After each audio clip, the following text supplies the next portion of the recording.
Bonjour, je voudrais vous présenter mon dernier livre qui s'intitule Affronter les coups du sort, petit traité de résilience. Je m'appelle Pierre Delbé, je suis philosophe et mon activité professionnelle consiste à faire du conseil auprès des organisations. Pour expliquer l'origine de ce livre, je dois ajouter que j'anime depuis 2018 des cafés philo pour une association qui accompagne des personnes sortant de prison et qui ont besoin de se reconstruire. Mon éditeur était au courant de ce travail. Et nous nous sommes rencontrés pour savoir s'il serait possible de proposer une approche semblable destinée à un public plus large.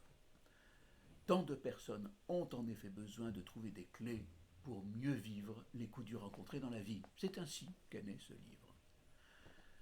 Alors j'aborde trois niveaux de résilience. Le premier, c'est la survie. On n'a pas succombé à l'épreuve, on reste vivant, on ne vit pas forcément bien, mais il reste l'espoir de vivre mieux avec les séquelles du traumatisme, ou encore mieux, de progresser dans une vie plus autonome. L'enjeu est de comprendre de quelle énergie on dispose pour survivre à un coup dur.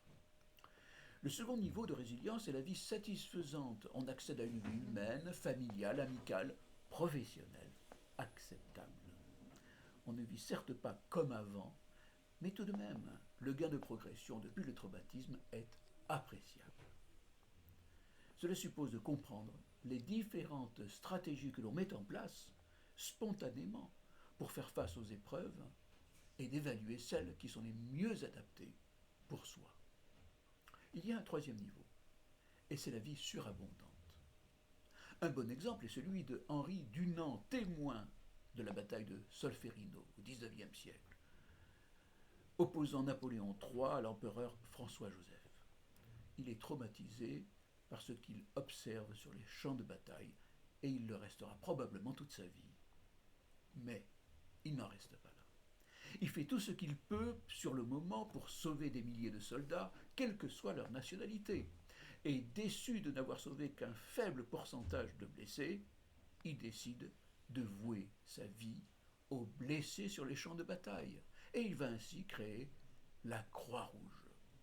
Oui, après un traumatisme, certains accèdent à cette vie surabondante et toujours impressionnante à observer, voir comment ils y arrivent, ce qui les motive à de telles prouesses. On ne les imite certainement pas, mais on peut trouver en eux des conseils précieux pour affronter l'adversité. Alors dans ce livre, vous trouverez un point sur les acquis de la psychologie, mais aussi des clés philosophiques et spirituelles qui éclairent la confrontation à l'épreuve. Surtout, j'insiste sur des témoignages, des expériences, des exemples concrets pour rendre ce livre le plus accessible possible. Il s'adresse à tous ceux qui souhaitent mieux comprendre leur aptitude à la résilience.